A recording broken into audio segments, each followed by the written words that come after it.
হরণ করে তার সুখ শান্তি বিধানের জন্য কংসের কারাগারে দেবকীর গর্ভে বসুদেবের পুত্ররূপে ভগবান অবতীর্ণ হয়েছিল।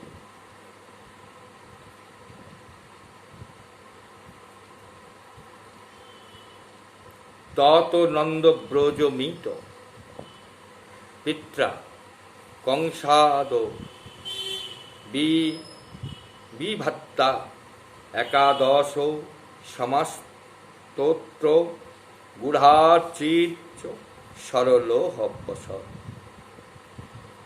সেই সময় কংসের ভয়ে পিতা বসুদেব তাকে নন্দগোপের ব্রজে দিয়ে এসেছিলেন। হে রাজন, ব্রত তত নন্দব্রজমৃত পিত্রা কংসাদ বিভত্তা একাদশ সমস্তত্র গূঢ়ার্চি সবলোহবশ।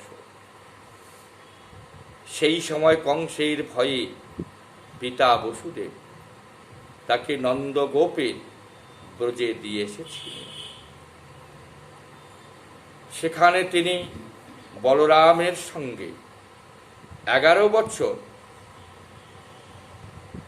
স্বমহিমা গোপন করে বাস করেছিলেন।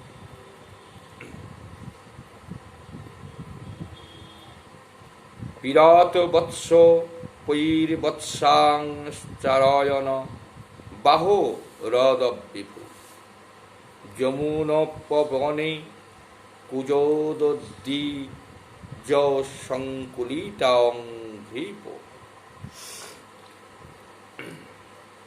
যমুনার উপবনে যেখানে কুজনরত বিহঙ্গম কুল পরিপূর্ণ বৃক্ষরাজি পরিব্যাপ্ত ছিল, ভগবান শ্রীকৃষ্ণ সেখানে গোচারণ করতে করতে গোপ বালকগণ পরিবিষ্টত বিহার করতে।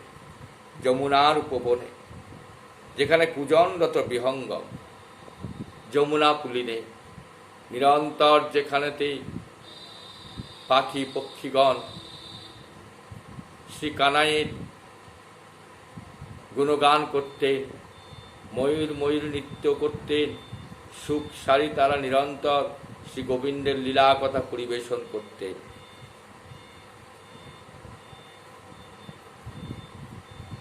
ভগবান শ্রীকৃষ্ণ সেখানে গোচারণ করতে করতে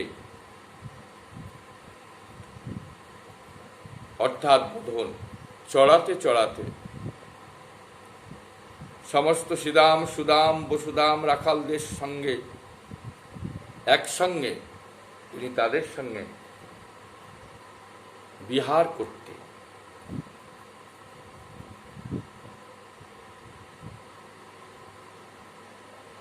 কৌমারী দর্শয়ং চেষ্টাং প্রেক্ষণীয়াং ব্রজৌকসাম রুদন্নী নব অসন্মুগ্ধ বালসিং হাবলোকন। ব্রজবাসীদের দৃষ্টি আকর্ষণের জন্য তিনি অনেকানেক বাল্যলীলা প্রদর্শন করাতে ব্রজগোপীদের যে প্রার্থনা ছিল, হে রাজন, হে মহারাজ, তার সেই বাল্যলীলা দর্শনের যে আকাঙ্ক্ষা, তার মনের মধ্যে যে সকল লীলা গুপ্ত আছে নয়, কখন তিনি কি লীলা করবেন সেই লীলাকে দেখে তারা আনন্দ পাবেন, তাদের মনকে হরণ করবেন।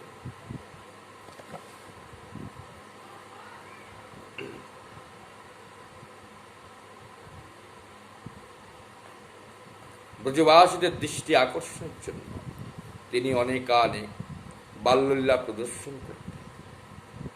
কখনো তিনি রোদন করতেন, কখনো হাসতেন, আবার কখনো সিংহ শাবকের মতো মুগ্ধ দৃষ্টিতে চেয়ে থাকতেন।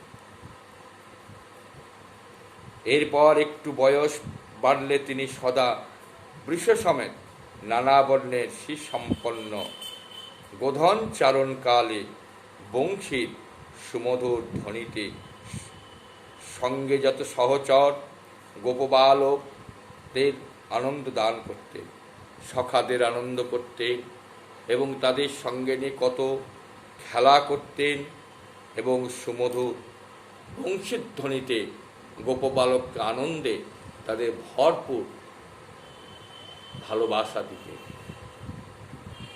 এবং সেই বংশীর ধ্বনি সকলকে আনন্দ মুখর করে রাখত। আর সেই ধ্বনি শ্রবণ করবার জন্যে সকল বৃক্ষবাসীগণ, বনবাসীগণ সাধকের মতন তারা সাধন নিয়েই তারা অপেক্ষায় থাকতেন, কখন আমরা দর্শন করব, শ্রবণ করব। সকলকে এইভাবে আনন্দ দান করতে প্রযুক্তান ভোজরাজ্যেন মায়েন কামরূপেণ লীলায়া বানুদত্তং স্থান বালো কিরণ কানিব।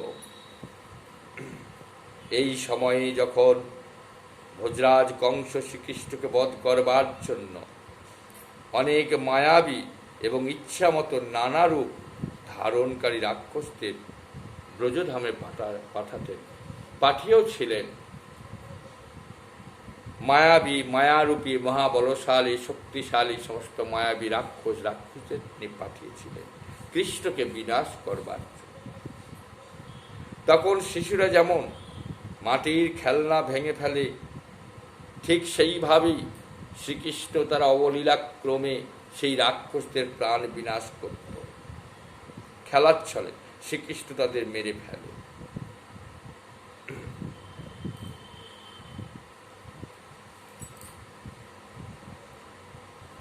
বিপন্নন বিস্পানেন নিগ্রহ ভুজ গাধীপম উত্থাপাপায়োদ গাবষ্টস্তয়ং প্রকৃতিষ্ঠিতম।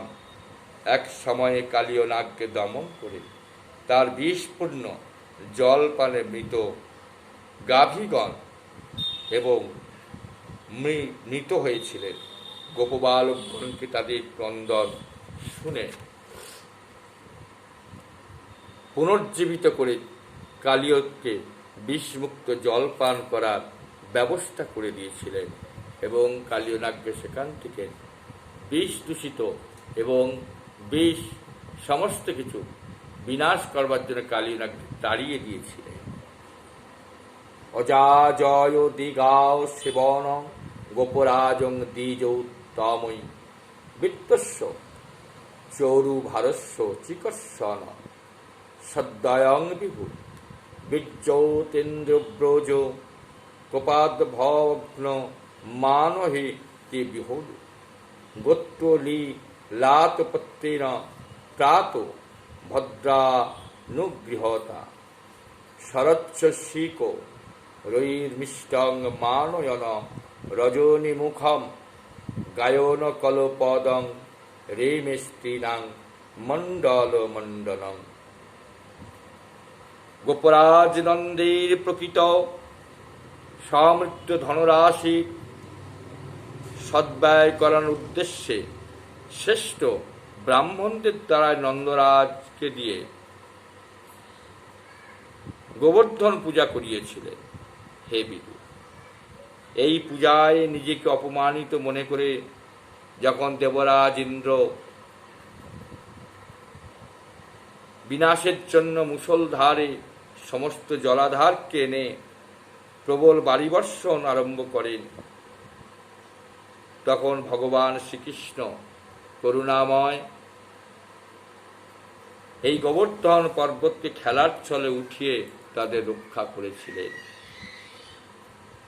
ব্রজবাসী ও পশুদের যখন উদ্ধার করেছিলেন, রক্ষা করেছিলেন, শরৎকালের সন্ধ্যায় সমগ্র বৃন্দাবন চন্দ্রমার স্নিগ্ধ কিরণে স্নান করতে থাকলে শ্রীকৃষ্ণ সেই সৌন্দর্যকে কৃতার্থ করার জন্য সুমধুর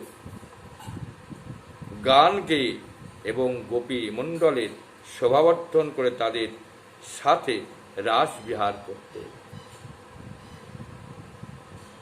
শ্রী ভগবানও গান করেছে, শ্রীমতী রাধারানীও গান করেছেন। তাদের রোজের কথা ছিল গান, চলা ছিল নাচ।